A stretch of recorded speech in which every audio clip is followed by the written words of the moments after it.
આપણે જોઈ ગયા બે સિદ્ધાંત, પ્રસરણ અને સાનુકૂલિત પ્રસરણ. તો પ્રસરણ અને સાનુકૂલિત પ્રસરણની અંદર દ્રવ્યના અણુઓ પોતાના વધુ સંકેન્દ્રવાળા વિસ્તારમાંથી ઓછા સંકેન્દ્રવાળા વિસ્તાર તરફ ગતિ કરતા હતા. હવે આપણે જોઈએ શું સક્રિય વહન, તે પણ વહન માટેનો એક સિદ્ધાંત છે. હવે પ્રસરણ અને સાનુકૂલિત પ્રસરણની અંદર દ્રવ્યના અણુઓ વધુ સંકેન્દ્રવાળા વિસ્તારમાંથી ઓછા સંકેન્દ્રવાળા વિસ્તાર તરફ જતા હતા. પરંતુ એવું જરૂરી નથી ને કે કોષની બહાર જે દ્રવ્ય ઓછા સંકેન્દ્રમાં છે તેની કોષને જરૂર નથી હોતી. કોષને તે દ્રવ્યના અણુઓની પણ જરૂર હોય છે. એટલે કે વનસ્પતિમાં એવું વહન થવું પણ જરૂરી છે કે જે ઓછા સંકેન્દ્રવાળા વિસ્તારમાંથી દ્રવ્યના અણુઓનું વધુ સંકેન્દ્રવાળા વિસ્તાર તરફ થાય. તો તેના માટે આ સિદ્ધાંત આવે છે સક્રિય વહન. જે દ્રવ્યના અણુઓ કોષની બહાર ઓછા સંકેન્દ્રમાં છે તેમને કોષની અંદર લાવવા માટે કયું વહન થાય છે? સક્રિય વહન. એટલે સક્રિય વહન છે તેની અંદર દ્રવ્યના અણુઓનું વહન તેમના ઓછા સંકેન્દ્રવાળા વિસ્તારમાંથી વધુ સંકેન્દ્રવાળા વિસ્તાર તરફ થાય છે. એટલે સક્રિય વહનમાં દ્રવ્યના અણુઓનું વહન તેમના ઓછા સંકેન્દ્રવાળા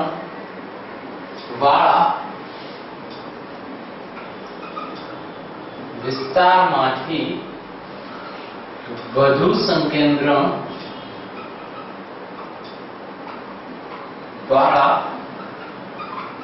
વિસ્તારમાં થાય છે. એટલે આ વાત થઈ ગઈ સક્રિય વહનમાં દ્રવ્યના અણુઓનું વહન ક્યાંથી કઈ બાજુ થાય છે. હવે અહીં ઓછા સંકેન્દ્રવાળા વિસ્તારમાંથી વધુ સંકેન્દ્રવાળા વિસ્તારમાં જે દ્રવ્યના અણુઓનું વહન થાય છે તેના માટે તેમાં આવેલા હોય છે વાહક પ્રોટીન. શું આવેલા હોય છે?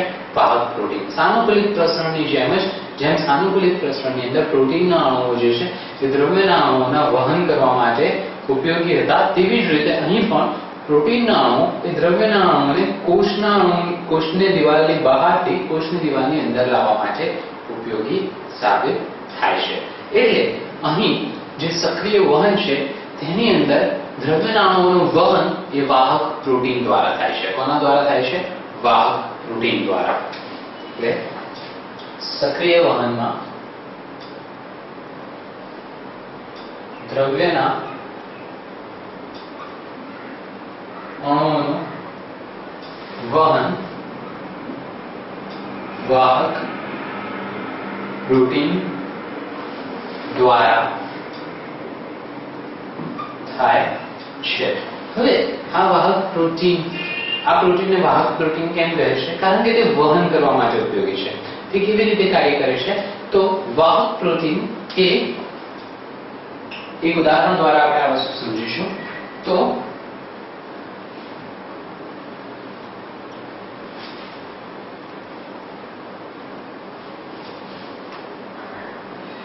ધારો કે આ કોષની દિવાલ છે,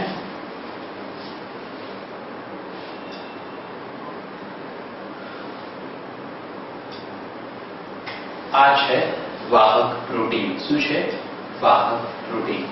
આ વાહક પ્રોટીન એ દ્રવ્યના અણુ સાથે કોષ દિવાલની બહાર જોડાય છે. શું કરે છે? કોષ દિવાલની બહાર આ દ્રવ્યના અણુ છે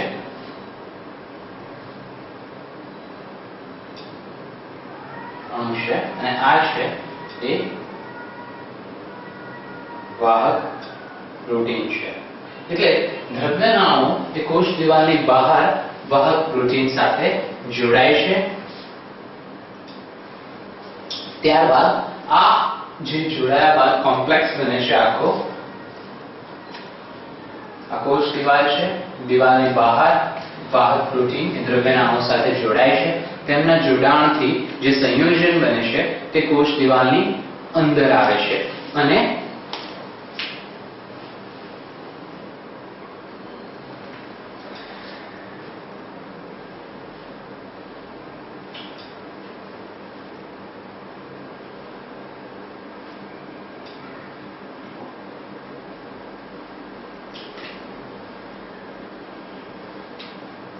આ રીતે કોષ દિવાલની અંદર દ્રવ્યના અણુઓ વાહક પ્રોટીન સાથે જોડાઈને પ્રવેશે છે.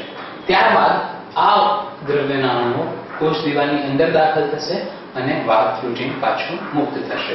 એટલે અંતે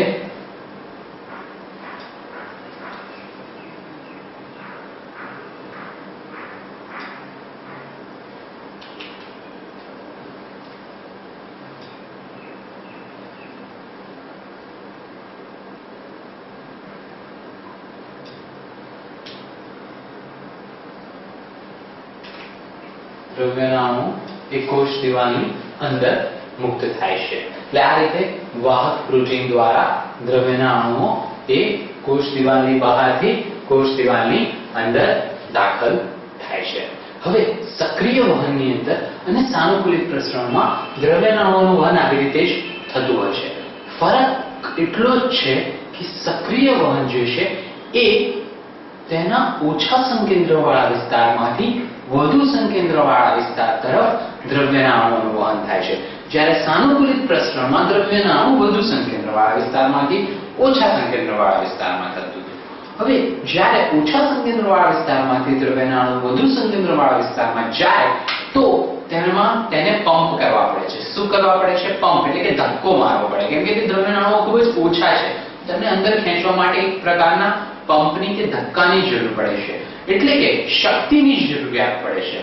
એટલે સક્રિય વહનમાં દ્રવ્યના અણુઓને જે વહન થાય છે તેમાં શક્તિની જરૂરિયાત પડે છે. શું થાય છે? શક્તિની જરૂરિયાત પડે છે. કારણ કે અહીં અણુનું વહન ઓછા સંકેન્દ્રમાંથી વધુ સંકેન્દ્રમાં છે. ઓછા સંકેન્દ્રમાંથી અણુઓને અંદર દાખલ કરવા માટે શક્તિની જરૂરિયાત પડે છે. એટલે સક્રિય વહનમાં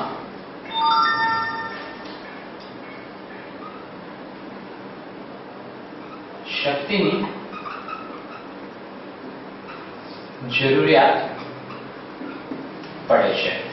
તેના સિવાય સક્રિય વહન જે છે તેની અંદર સૌથી મહત્વની વસ્તુ છે વાહક પ્રોટીન, જેના દ્વારા દ્રવ્યના અણુઓનું વહન થાય છે.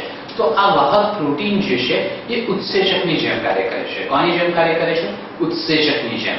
એટલે તે બધા જ દ્રવ્યના અણુઓ જોડે જોડાતો નથી. તે ફક્ત અમુક જ દ્રવ્યના અણુઓ સાથે જોડાશે અને તેની જોડે પ્રક્રિયા કરી તેમને અંદરની તરફ લાવશે. એટલે આ વાહક પ્રોટીન જે છે કોની જેમ કાર્ય કરે છે? તો એ ઉત્સેચકની જેમ કાર્ય કરે છે.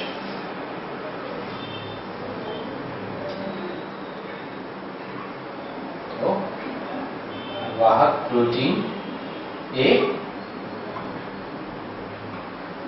ઉત્સેચકની જેમ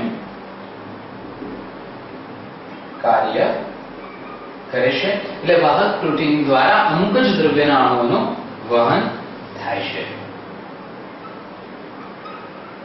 એટલે વાહક પ્રોટીન દ્વારા અમુક જ દ્રવ્યના અણુઓનું વહન થાય છે. એટલે આ વાત થઈ ગઈ સક્રિય વહનની. વાહક પ્રોટીન જે છે એ અમુક જ દ્રવ્યના અણુઓનું વહન સક્રિય વહન દ્વારા કરે છે. એટલે આની અંદરના મહત્વના એમસીક્યુ જોઈએ તો સૌથી મહત્વની વસ્તુ એ છે કે સક્રિય વહનની અંદર દ્રવ્યના અણુઓનું વહન ઓછા સંકેન્દ્રવાળા વિસ્તારમાંથી વધુ સંકેન્દ્રવાળા વિસ્તારમાં થાય છે.